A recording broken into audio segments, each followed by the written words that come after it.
Good on you, mate. Okay, Nigel is up next. VK5NIG is going to talk a little bit about ham jargon, and I'll probably follow up on that QSL card that had 73s written on there. Now, Nigel's writing is atrocious, but first licensed as a foundation call in 2010, so the same year as me. He must have mimicked me because he upgraded 1 year later as well in 2011 to be standard. And his interest in amateur radio includes summits on the air and contesting. Nigel's one of the few blokes in amateur radio that has had a summit renamed in honour of him. Mount Gawler is now forever known as Mount Nigel. And he's a member of the North East Radio Club. Every time you hear Nigel on Mount Gawler, you know that he's had a fight with his wife. So, thank you, Nigel. Can you guys hear me without the microphone? I assume you can, because I'm not going to stand behind the like the other guys have behind the table all the time. So, thanks for the glowing introduction, Paul. I just want to touch on ham jargon, and one of the things we have learnt, hopefully, is that amateur radio is getting is almost a profession. So we're getting very professional at what we do, and I think just listening to the other guys before about the code of conduct and the history of radio, I think we've come a long way over the number of years. But I'll just play you a bit of a, hopefully this will set the scene where most of us will probably come from. You got a copy on me, the love machine. On 10 for big pins, for sure. Back down, it's clean, clear to Taco Town. Yeah, we definitely got us a front porch. Mercy sakes alive, looks like we got us a good boy. How many came from this show, eh? Here's the 7th of June with a high ball over the pass. Walk back with a can on the back of a Jaguar, hauling ass. He's 10 on the floor, screwing more. Seat cover starting to gain. Now here you trucking with a rubber duck, and I'm about to pull a plug on your grill. Got a few of you singing.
during that movie. Yeah, a lot of hands. Great to see, a lot of hands. Well, ask how many here have never had and had to have CB. That's the other thing too. But that movie, I reckon, was probably the grounding of a lot of guys that came up in amateur radio through CB.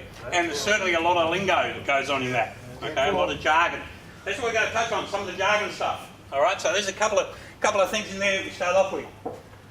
We hear the term personal as an example.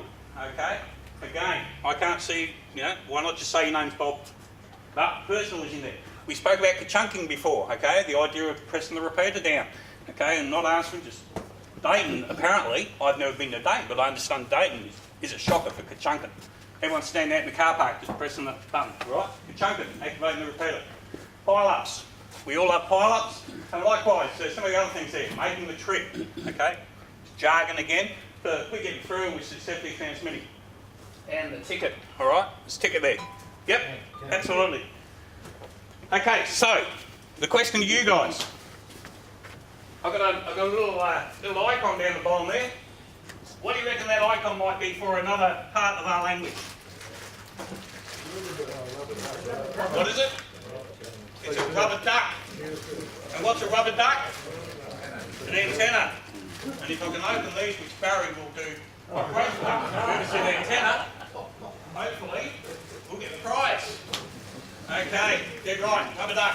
Short flexible antenna, using a handheld scanner, or a transceiver, okay, the rubber duck. And of course, there are a couple of other things which the guys I'm sure are going to talk about. We have all the Oscars, IOTAs, SOTAs, and JOTAs, and everything else. Oh, who's got it, mate? Who's the antenna? Oh, jeez, there's one for me. I'm in front. Okay, so we have Oscar, IOTA, JOTA, and SOTA. Don't forget about those ones, and the guys will talk about those shortly. Okay, let's have a look at a couple of others. Fox hunt. I think one of the guys here said earlier, Mount Gander, great fox hunt they run down there. Okay, you go chasing all these hidden transmitters. Another one of our terms. I still hear the hi-hi.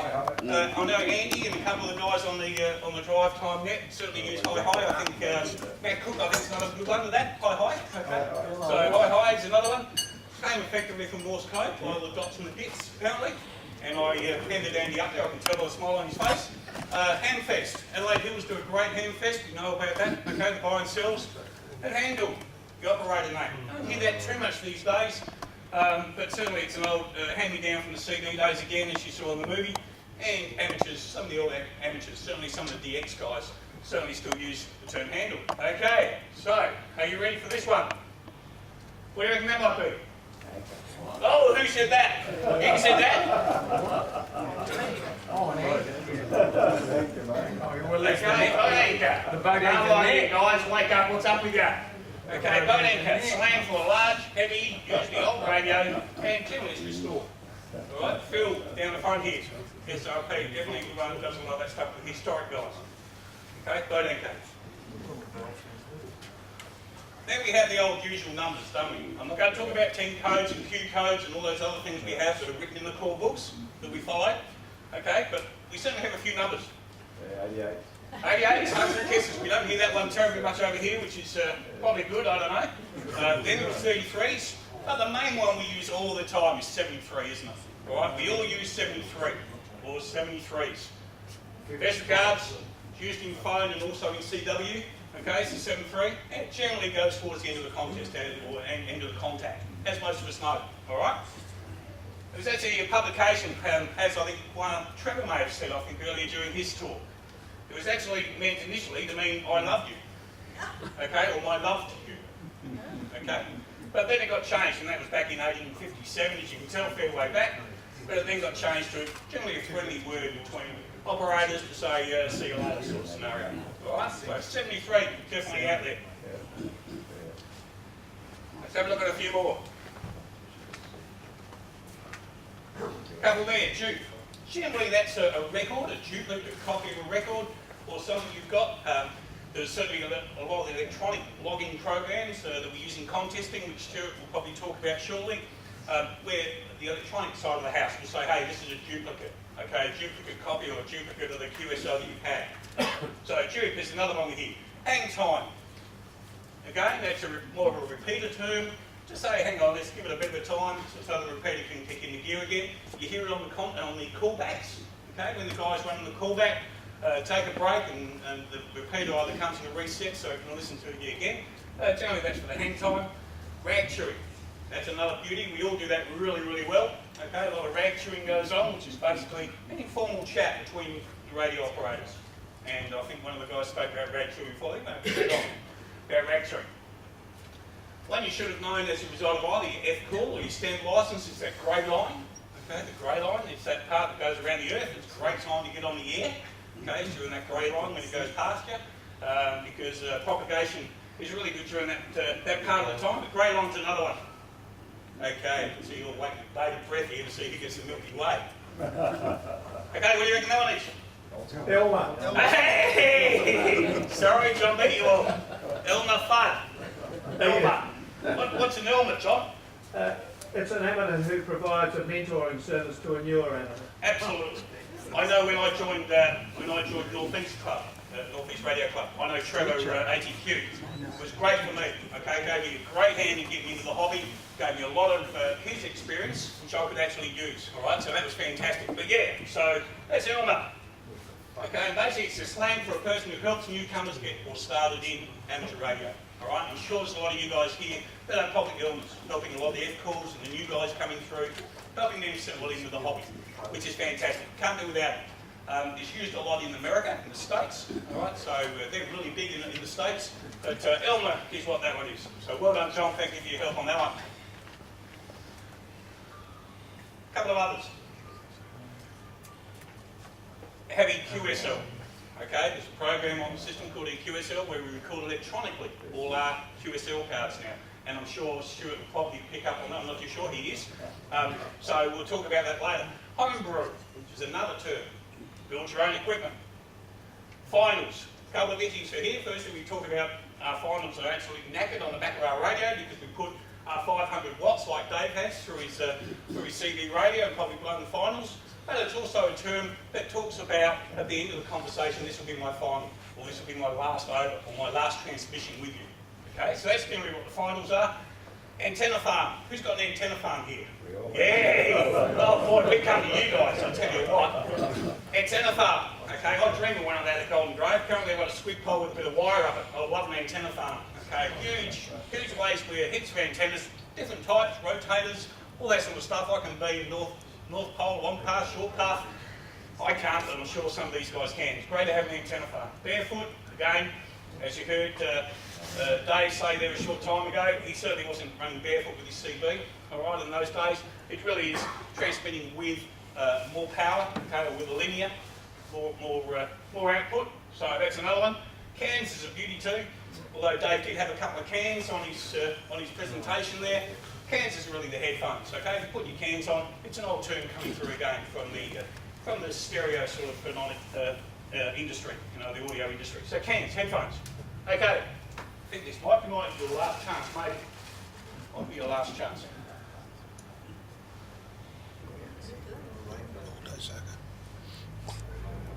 What does it look like? Highlighters. Oh, not quite. Ah, someone said it. Ah, paddle. What are paddles? Hey, well done, good. How good is that, mate? Paddles. Okay, so you hear the term paddles used. Right, there's another one. Paddles. So it's a new paddle. Okay, I'm going to make it too easy for you. Alright, so paddles. It's another term. Still we got paddles. Alright, so that's paddles. Okay, let's just touch on the letters. A few of the letters that we use. I'm not going to go through too many here. The obvious one, CQ. That's an obvious one. All of us use it, calling any station. It's a general call when requesting a conversation with someone. A couple of the others though. YL. Hear that one on the radio a fair bit. This is an interesting one. When I got my licence and I was talking to a guy in the States and he said, "Thanks very much, old man," I'm thinking, what? I just joined up. I'm only 21. What are you talking about? So old man was one of those terms which is used a lot, certainly on the DX side of the house. We don't use it a lot here, which is probably good. okay, because I must admit when I first heard it, I got a bit offended by it. So certainly overseas and certainly in the States, they mean, you know, old buddy or good mate or whatever the case may be, all right? So don't get offended if you hear the term OM or old man. I think HT, it's another letter, handy-talkie, all right, or a handheld transceiver, usually the 2 metre or the 70 centimetre variety. Okay, what do you reckon this one might be? Ah! I'm up for a few now. Okay, who was it on that one? Yeah, okay, Ben got 1, 2. Who else said XYL? Trevor, you must have done. Yeah, someone else is hungry up in there. Here you go. Alright, so XYL, that's a beauty as well, isn't it? Okay, luckily I get away from the XYL for today at least. Okay, no problems with that one. The important thing with all this lingo is to really know it and understand it. We hopefully have come a bit away from the old CB days that we heard of. We've become, as I said, I think, a lot more professional. I think we are talking a lot better on the radio, and as David said, there's a lot of people out there listening as well, and we want to come across as being a progressive and certainly an enthusiastic but also a professional amateur radio service. And I think most of you guys